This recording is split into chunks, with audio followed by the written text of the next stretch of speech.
যাই হোক, দরজাটা খুলে দিই।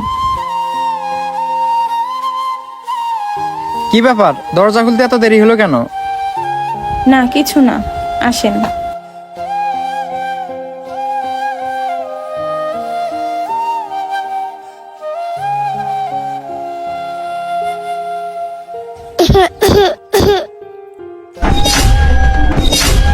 কি ব্যাপার, রুমের ভিতর কাশি দিল কে? দেখছো আমার বন্ধুরা কত ফাজিল, ওরা মনে হয় আগে থেকে রুমের ভিতরে সে লুকিয়ে আছে আর ওরা কাশি দিতে আছে। তুমি একটু ওয়েট করো, আমি দেখতাছি। আরে না না, রুমের ভিতরে কেউ নেই। আরে কি বলতেছো, কেউ নাই মানে? না, আমার তো মনে হচ্ছে রুমের ভিতরে কেউ লুকিয়ে আছে। আরে বাদ দাও তো, রুমের ভিতরে কেউ নেই, আসো আমরা গল্প করি। আরে আগে বসা যাবে না, আগে ওদেরকে খুঁজে বের করে রুম থেকে বের করে দেয়, তারপরে।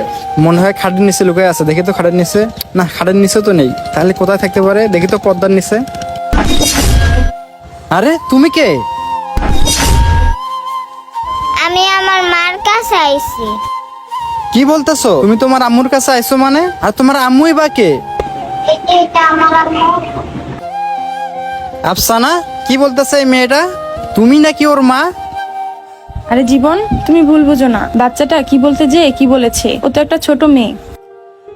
আম্মু তুমি মিথ্যা কথা বলতেছো কেন? তুমি তো আমার মা।